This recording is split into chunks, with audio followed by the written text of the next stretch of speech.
Well, folks, you know you're in for a treat when you hear that tune. It's time for another week of the RecPoker podcast. I'm your host, Jim Reid, Bluffsterini in the home game and at RecPoker Jim on Twitter. And I have the best freaking job in the world, talking poker with my friends here on the Strategy Forums edition of the podcast every Monday night while we steal each other's chips in the nightly home game. Now, I have to mention we're brought to you by Running Aces. They are the official sponsor of the RecPoker podcast, and they're located less than an hour north of the Twin Cities in the beautiful state of Minnesota. You can find out more about them by going to runaces.com. Most of what we do here is free. We're a largely volunteer-based organization, so we do depend on the support of our sponsors and our premium members who pay $15 a month to take part in all our training materials and study opportunities. And we really appreciate their support. So if you want to try your first month at RecPoker Premium, it only takes $5 if you use the code RecPoker at checkout. But even after that, it's only $15 a month. So we all feel like it's a real bargain. And if that's not for you, if you want to just take advantage of all our free resources and all the great ways that you can improve as a player with your free community account at RecPoker, all you have to do is sign up. It takes an email address and a smile, and we insist on both. So come join us for free at RecPoker and take your poker game to the next level and have a freaking great time doing it with me and the rest of the RECing Crew here. So you get used to hearing my voice on Mondays because they let me host the show, but I'm really just a small wheel, a small cog in the machine that is RecPoker. I'm one of the folks on what we like to call the RECing Crew. So if you want to find out about me or the rest of the members of the RECing Crew, our leadership panel here, you can go to rec.poker/crew, but you can also just listen up because you're going to meet a few of them right here tonight on the air. And because we do this alphabetically by first name, that's going to start us off with Keith Brandt. You might know him as MonkieSystem. Keith, take it away. Hi, I'm Keith Brandt. That's MonkieSystem online, just about everywhere. And I run the Monkeys Off Table Tools every month at RecPoker. I'm Kim Kilroy. I'm PetVat33 on the social platforms. I'm Fergie56 in the home game. And I do a hand history review just like we're going to do tonight, once a month. And I'm Rob Washam, and I'm Rabman50 just about everywhere. And you can join me and a bunch of our premium members on the first and third Wednesdays of each month as we go through the book study. That's right. So it's not just the forums, it's not just the home games, the Discord, the road trips, the podcast. We've got a very rich and full premium membership, and you're just kind of getting a taste of what we do there every week. But we are here for the forums edition of the podcast, where we take a strategy question from our forums and talk about it here on the air every week. We're going to take a look at a spot today fielded by our very own Keith Brandt. So, Keith, this is a spot you were playing in a $400 World Series of Poker circuit event. And you've been playing a little more since you recently retired. Congratulations, sir. Turning into a regular traveling grinder. So tell us a little bit about this hand and sort of take us through the action. And I think we'll find a very interesting set of rabbit holes to fall down. Okay, like Jim just said, this is a $400 WSOP circuit event in the Midwest. And in this spot, the blinds are at 400, 800, with an 800 big blind ante. I have about 70K in the hijack and open the action with for 1800 with pocket nines. And only the big blind with 55K calls. So the effective stack is about, let's say, 70. The big blind 70, is 70 big blinds. 70 big blinds. Yep. Yeah. Sorry perfect, about that. Perfect. No, that's all good. Yep. The big blind is a loose, aggressive, competent player. That's the read that I had at this point. Been playing for a couple hours already. I've had a fairly aggressive image myself, and I've built a well above average stack. So we go to the flop. It's 4,800 chips. And the flop comes out Queen of Hearts, Jack of Diamonds, 5 of Clubs. And remember, we got pocket nines. And the big blind checked. And then I bet 3,000. And the big blind calls. That's 3,000 into 4,800. Yes. So let's just start here. So I think the opening the pocket nines is uncontroversial. Obviously, we're going to do that, particularly from the hijack. And when the flop comes Queen, Jack, 5, and we get checked to, I'll turn to the panel here for their thoughts. But for me, this feels like a high frequency bet with a lot of the hands that we might have here. Kim, you unmuted first. Yeah, What I do you know. think? Yep, high frequency bet at a small size. So Hmm. that's the only part that I would disagree with. For Keith, like, I think your size was too big for a high frequency bet for this type of board with 2 Broadway cards. It's just smacks our range. And we have all of the sets. We have this, you know, way bigger range advantage here than the big blind. And so when we're gonna bet most of our range, we can just bet small. All right. So Okay. the big blind does call. So we go to the turn with 10,800, and the turn is the 6 of clubs. So it's Queen of Hearts, Jack of Diamonds, 5 of clubs, 6 of clubs. And Keith, you're saying they check again here. Yes. Yep. And then the action went check, check. I checked back the other turn this time. Rob, you unmuted. Did you have something to add there? Yeah, I think in that when we talked about the flop, I think a flop like ace queen 5, you might find us betting bigger sizing. You know, we bet frequently with a bigger sizing. But the queen jack, you know, since it doesn't have a king or an ace, it kind of really hits that sweet spot of the big blind calling range. So that's where I think where Kim was coming from, that you bet a little smaller there. Mhm. You know, that's Yep. generally what I'm thinking that you would find if you put it in a solver. They'd probably have you betting a more frequent amount of the time. As far as the action on the turn, when it goes bet call pre-flop or on the flop, what kind of hands are you putting him on when he just calls?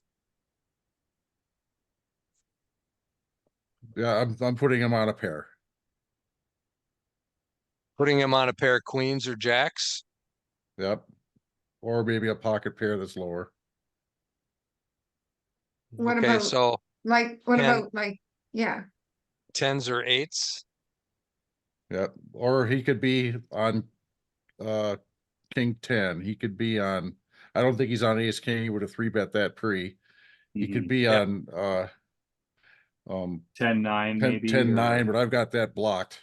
True, with pocket nines. Great point. Yeah. Yeah. Yeah. So King 10 is probably the most viable Like draw hand, because there's no draw Yeah. hand, because there's no flush draw on this board. well, do you think he'd call it with ace 5 with a backdoor flush draw? Oh yeah, Um, that's a good one. Yeah. That's a good one. Yeah. you know, Ace or 5 of ace, diamonds, ace 5 of yeah. hearts. Yep. Okay, I'm just wondering because I'm thinking that and this, correct me if I'm wrong, but a lot of times I get into these spots where on the turn I choose to check with a hand that is obviously not top pair, top kicker type hand, you know, but I still have something. So then I Mhm. have to kind of try to understand, what is this person calling me with that I'm ahead of, or a hand that I can get him to fold by betting again. Mhm. So in other words, if I bet on the turn, I'm going to try to see if I can get a jack to fold, right? I Mhm. could possibly get a jack to fold if I bet again on the turn. what hands are going to call me if I bet again on the turn that I'm ahead of. And again, it's going to be those king tens, those straight draws that could call me again if I bet again. So is tens going to call me if I bet? Is a naked jack going to call me if I bet on this turn? Those are questions I want to ask myself before I check it back. And those feel like they So would what- be very size dependent. Like your Yeah. opponent's calling range might be elastic to sizing with those kind of one pair holdings. So we did choose, as Kim pointed out, we chose sort of a larger sizing on the flop. When they call that, I am more inclined to just kind of give up and to check back the turn like you did here, Keith, because I feel like a smaller bet on the flop, they continue with a bunch of stuff that maybe we can get them to fold on the turn. But the larger flop bet, I think, especially, and you guys broke this down perfectly, we're blocking a lot of the nine. So it's hard to have 10-9. Ace king is a 3-bet pre-flop. So king 10's really the only, straight combo. There's the only straight draw that has a lot of combos out there, and there's no flush draws on the flop, even though the turn does bring in a backdoor. So I agree with you, Keith. I would also check back here. I'd assume that they have a pair. And I guess I'd be interested in seeing how many combos of Jack X or Queen X they might have compared to exactly King 10 or 10-9, even though we're blocking the nines a little bit. But that would be my mindset as well. That would be the way I was thinking about it. Kim, did you have something? No, just, I still think lots of people call it backdoors, like if they Yeah. have a little bit Yeah. of it, like even like king, something suited that would be a backdoor straight draw and a backdoor flush draw. Mhm. A lot of people will still call it that, those sorts of holdings as well. So Kim, when you've got a hand like pocket nines on a board like this, how do you like to play against that part of your opponent's range? Because we're beating those hands right now. There's one card to come.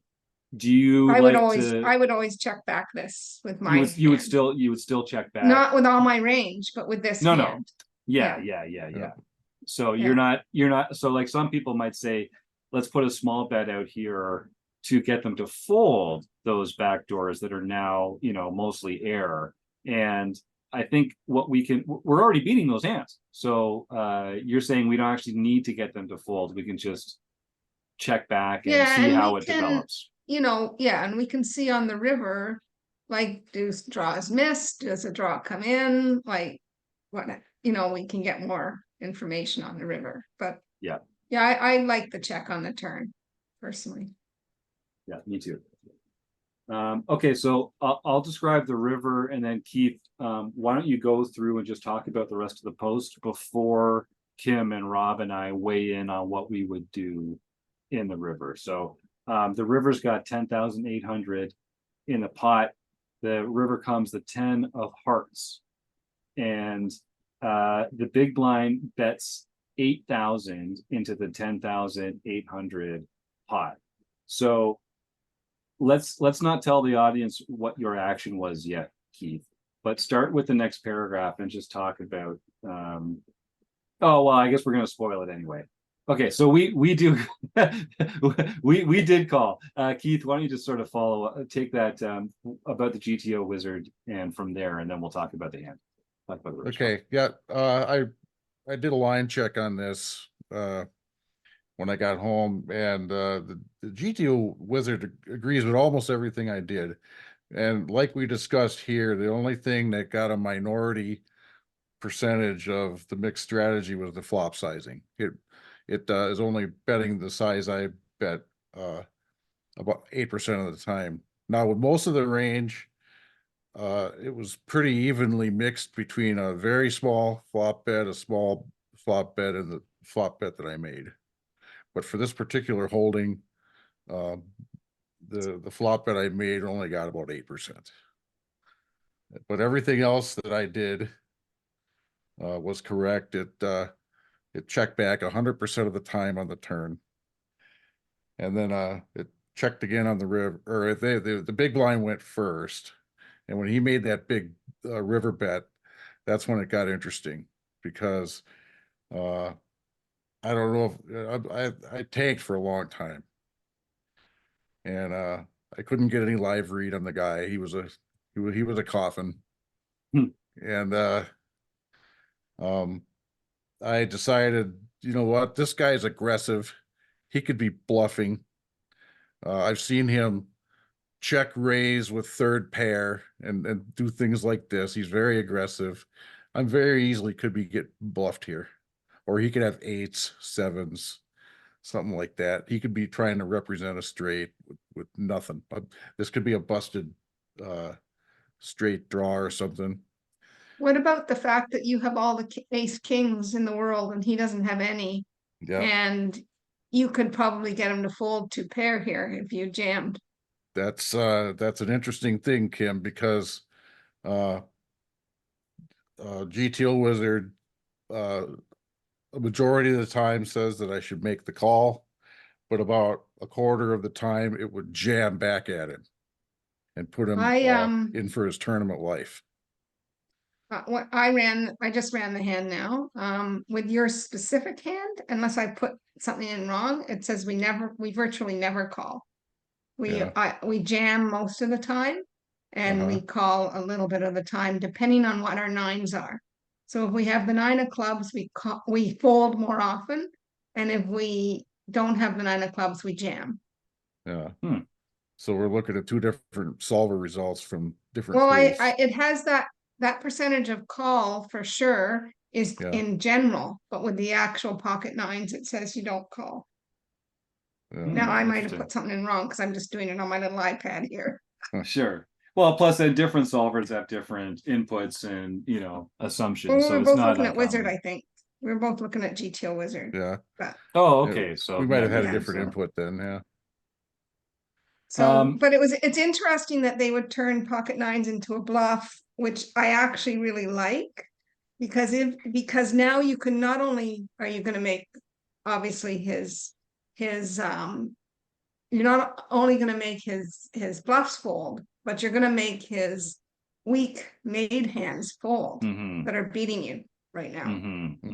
And even some strong made hands, I think, because when well, if you think about the action on the hand, if we did have ace king, I could see us playing it similarly, where we've c-bet the flop, we check back the turn, and now, you know, the broadways come in, and you know how I think it's a very strong bluff spot. I think we can definitely get some pairs and maybe even 2 pairs depending on the player to fold here. So that yeah, a lot of other runouts wouldn't make it such a good bluff spot, but the fact that it comes Jack Queen 10 Jack Queen, that does make me want to shove there wider than I would with other spots.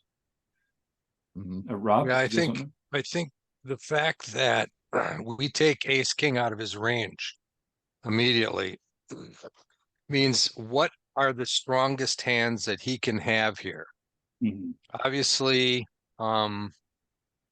king 9. You could have king 9. We're blocking it again pretty hard. But we're blocking a lot of king 9. So yeah, really, would he just call with 10s, jacks, or queens for sets? Right.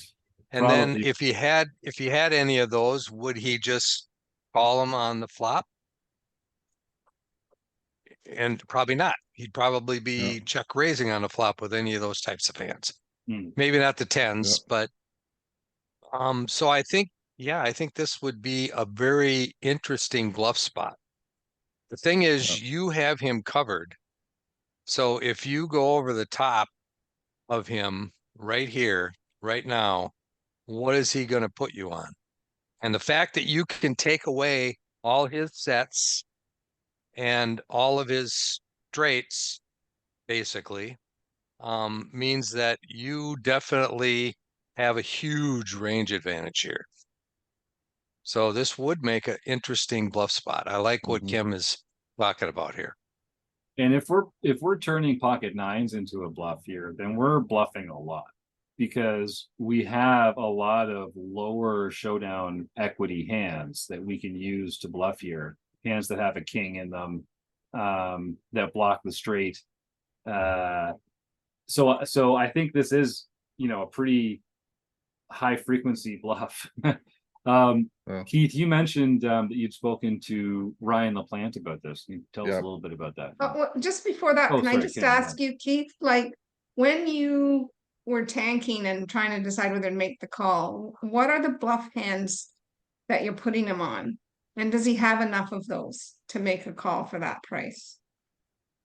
I was Like, putting what- him, I was Yeah. putting him on any kind of a king with a busted straight draw, like a lower suited king or something. Like, A so, a low pocket pair. but don't you think he just tries to get his low pocket pair to showdown? I don't know about with this guy because I'd already seen him check raise with third pair. He may be just attacking you because you showed weakness on the turn then. Yeah, yep. That's what I was thinking that he was doing. And But let's like that deserves some emphasis because when we do check back the turn there, we are inviting some bluffs. And I think it's a common experience for players like us to feel like, oh, well, now I have to call the river because I kind of like induced this line by checking back on the turn. So the only question is, since they're going to be leading all their value hands on the river anyway, did your check back induce enough bluff combos to make that range a profitable range to call against with this hand? Yep. So, But then, yeah, please. but then there's also a meta game dimension to this thing that you have to consider before you ever sit down and play the first hand of a tournament. What tournament am I in? What kind of a game plan should I bring into this thing? Do I need to avoid high variance spots? Calling was a high variance play. Jamming over the top was a high variance play. And or not as actually jamming over the top isn't that high variance, is it? Because it's going to get a lot of folds. It actually lowers your variance relative to calling. Yeah. So but the thing to do here from LPP was to just pitch it and wait for better spots. Just to fold river and this, just pick a better spot. Yep, in a very soft tournament like this one. And that's a good point because you have to think about the field, right? Like if you're playing, if you're punching above your weight and playing in a field full of crushers, then there's an argument for just upping your variance and taking it to them. But if you feel like you have a skill edge, you really should be turning down some of those break-even spots and waiting for better spots to come up that you will find if it's a good structured tournament. Yeah, this was the only player on that table that worried me. Yeah. So the other ones, I actually had a pretty good seat. The better players, the younger aggressive players were on my right. Yeah. Passive players were on my left. And this guy across the table was the only one that worried me. So I have some thoughts about our opponent's play, but does anyone else want to talk about Keith's river action or what the options are for him at that point? Okay, so I'll just mention briefly, when I was looking at this, what occurred to me was I really think the villain misplayed the river here. I don't think they had a good value target in mind with their pair of tens on queen, jack, 5, 6, 10. Because they go for a pretty big sizing here to lead when you have shown weakness. And I'm not sure what hand they're targeting for a call. You have exactly pocket nines, which is like maybe next to 10-9 is like really the only possible holding, you know what I mean? A worse 10, pocket 9. I think you're probably folding, lower pairs. So when they take this big sizing on the river, I feel like they're overplaying their hand. And they maybe got rewarded because you happen to have like basically one of the very few combos that you could consider a call with here. But the big sizing feels like if I was in that position, I would take especially on this board. If I was going to value bet, I'd do it to a smaller sizing with the expectation that I'd have to fold to a raise. Rob, you unmuted there. Yeah, it almost appears based on the sizing, because he's polarizing himself quite a bit here, that he's actually bluffing with his 10. Mm-hmm. Mm-hmm. Mm-hmm. You know, it's Yeah. almost like he's bluffing with his 10, unless he is so good at reading that he realizes that there's no way Keith could have a queen or a jack because he did not bet the turn.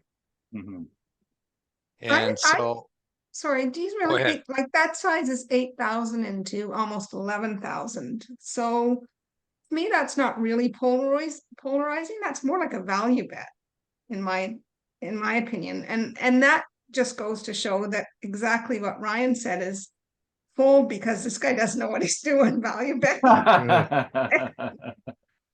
You know, he Well, even that's true. mentioned after the hand, he goes, "Man, when you sat there in the tank, I thought I just lost 8,000 chips." Yeah. Yeah, I believe it. Yeah.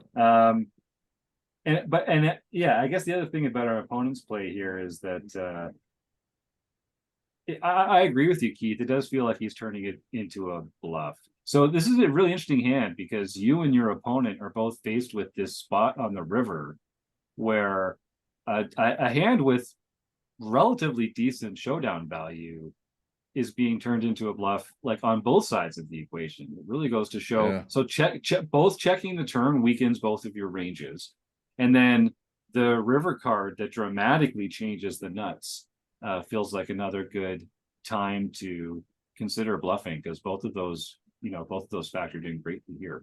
Rob, did you have something else? Oh, sorry. Yeah, I don't think that checking from the big blind on the turn weakens his range at all. Mm-hmm. Whatever he had that he called with on the flop, he's probably going to check back again on the turn. Yeah. You know, so it didn't his hands didn't change at all. The only one that got weakened was Keith's hand because he had an opportunity to follow up with another bet and he didn't. Mm-hmm. So that brings his range down quite a bit. And it may have given our opponent the in that he needed to bet his 10s. Mm-hmm. Because he knows right now that Keith probably doesn't have ace king, because even ace king on that kind of board could follow up with a good bet on the turn. Yep. And so now he knows, well, if he had a queen or a jack, he probably would have bet those on the turn, especially being checked to again. Mm-hmm.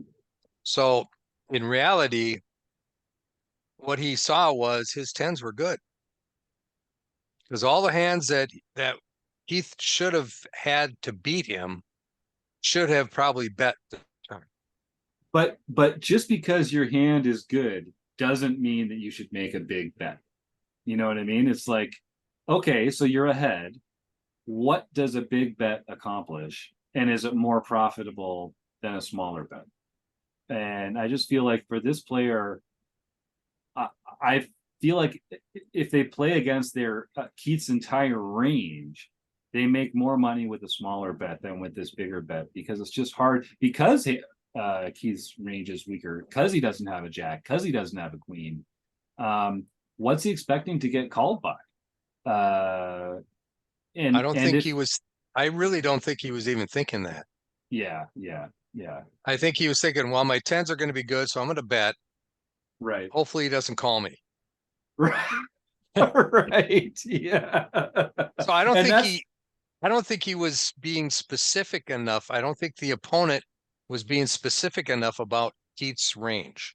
I think he was just thinking, well, he didn't bet on the flop or on the turn, so I'm probably ahead with my 10, so I'm going to bet.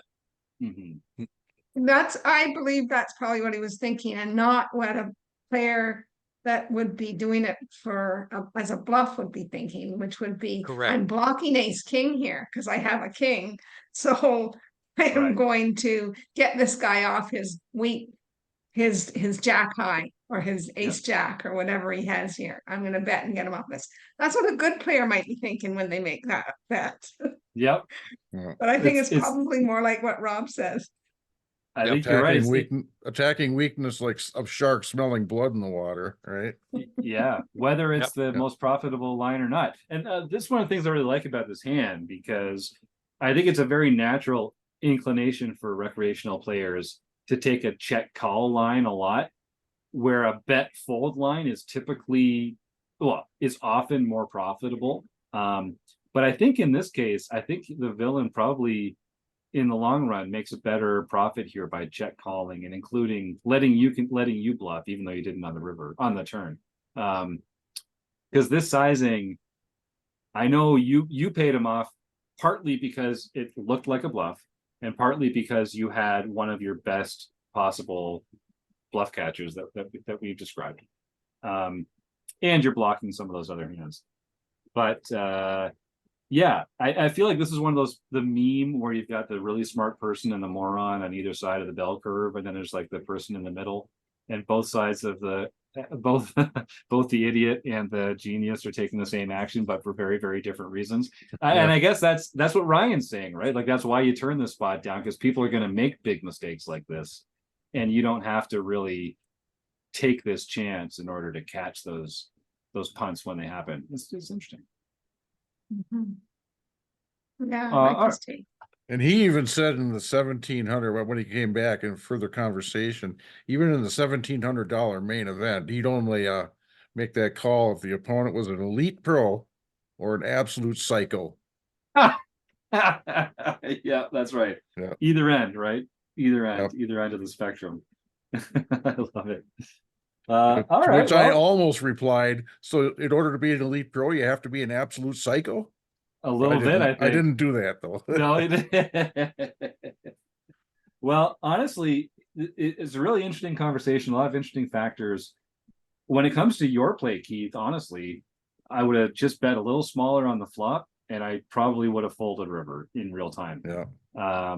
But just the river call is the only one that that sort of pricked my ears up a little bit. I would have probably made the mistake of betting again on the turn. Right. Just because so many people call the flop as non-believers. Mhm. Maybe if Just you to bet see bigger. Would you bet bigger, Rob? on the turn. Yeah, I'd Mm. probably bet. Well, I would have bet smaller on the flop, And and bigger then I on the would have turn. bet bigger on the turn. Yeah, like 33, 66 type thing. 33 Yeah. on the flop, 66 to 75 on the turn. And you're talking about percentage of the pot there, Rob. Correct. Yeah, Correct. yeah. Yeah, So- and that kind of a line is so profitable. It I is. know. I've won a lot of chips. You just doing that with just about anything, really. Small Yep, bet and- flop. Yeah, small Yep. bet Yeah. flop. Big bet turn. The small flop bet keeps people's ranges wide with a bunch of air in it. And then the turn, big bet takes it away. So you've made a little more money from that flop bet that you would have if they just folded flop. Yeah, that's a bread and butter situation for sure. And you're doing that for a couple of reasons. The one is denying equity, because obviously the person has equity. In this particular case, he had King 10. Mhm. He had a lot of equity. But could he justify calling 66% of the pot with an open-ended straight draw when you're showing that kind of strength? It could mean that if he hits his straight, you hit a bigger one. True. Or you hit, you hit your set just hit 2 pair or whatever. It's just, there's just so many variations that, on a King 10 rainbow, you might not be able to call a bigger bet on the turn. And now are we turning our nines into a bluff? Or are we just saying we know that he doesn't have a very strong hand because he would have check raised us if he had us beat? Yeah. Yeah, I don't know. it's that interesting mix of Yeah. you're not really bluffing, so much as denying equity. Right. It feels like a bluff because we want them to fold, but we're actually ahead. That's a very We're ahead of a lot it's of his this- range. We're Yeah. ahead of we're ahead of even the parts of his range that we're trying to get to fold, which is an interesting Yes. spot. This is Like this King 10. denying equity bet, right? Exactly. Which is, we talk a lot about value bets or bluffs, and denying equity is this third kind of bet that essentially acts in our minds. We treat it like a bluff because what we want is folds. Typically we want to clean up our equity. We mostly want Right. folds. It's not really a bluff because we're getting hands that we're better than to fold. Yes. But we're getting them to fold because they still have a lot of equity. That's right. Which can turn on the turn of the river. So in my mind, it comes down to sizing then. So we just have to give them a price that's wrong. Because if we give them a price that's too good and they call, they're actually not making a mistake. We want them to make a mistake. So we need to offer them a price that is worse than what their pot odds would require for the equity that they have in the hand. So if we give them too good a price, we're kind of value owning ourselves in a way. So this is a very delicate spot between But that's why we're betting 66 to 75% on the turn. Right. Because on the turn, they're not getting the right odds to call for an open and straight draw. They only have 8 outs. And we'd rather they fold even if we are ahead.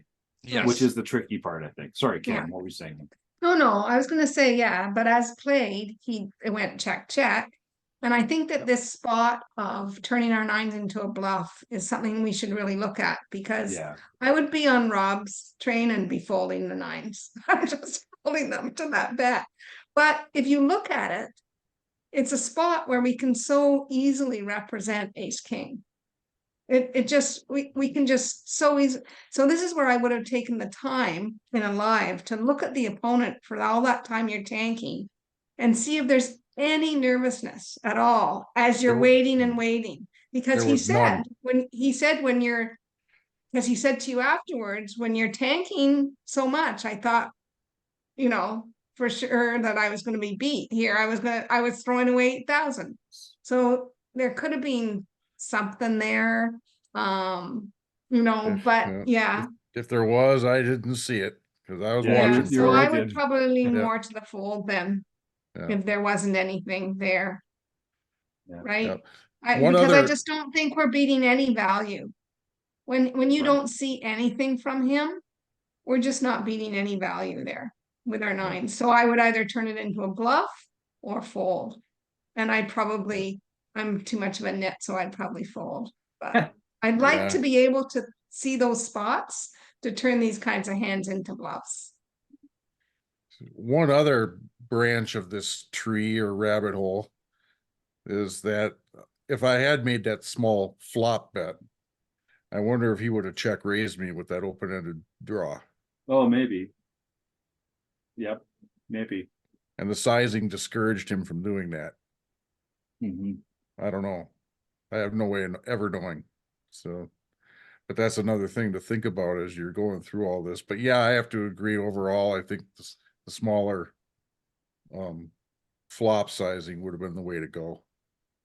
But when you do upsize the flop, I like the turn check back, because I think it turns it from a sequence of bluffs into a one and done bluff, because you just pick the bigger sizing, and so their range is already stronger that goes through it. So I think there's multiple ways to find that equilibrium, but I think that's a good point. Rob or Kim, any other thoughts? Oh, great hand. Lots to think about. Very interesting. But think about if you bet smaller and he check raises you, you get an opportunity to fold. Right. And you save a whole ton of money. Yeah. Yeah, that's true. Yeah. He declared himself right there. It could easily be a bluff with him, or it could easily be a jack. I mean, this guy. But it was a semi bluff, which is still, still he's got enough equity that, any king, any 10, any ace, any 9, any 8, any ace, any 9 wins him the pot. Yeah. So you fold on the flop, and then you only give away a third of a stack size, Yeah. or a third of a pot size. Mhm. Well, So really there we interesting, have man. it. Yeah. Thanks for bringing this hand in. I love seeing the hands like this posted in the forums here. And if you're listening along at home, I'd encourage you take some notes while you're playing live, or just export the hand history if you're playing online, and pop them up in the RecPoker forums for free. And I'll put the link to this hand in the show notes as well, so you can click on it and see what the conversation's all about over there. But yeah, really interesting spot. It's it's funny, some of these hands, it's like open, call, bet, call on the flop, check on the turn, you get to the river. Like, you wouldn't think there was a lot to talk about here, but just goes to show it's a beautiful game we've all fallen in love with, isn't it? Managed to find a few rabbit holes after all. Well, Keith, thank you so much for your post. Kim and Rob, your excellent contributions to us as always. Thanks to the Running Aces Hotel, Racetrack, and Casino. And thanks to you, the listeners, for making this RecPoker podcast what it is.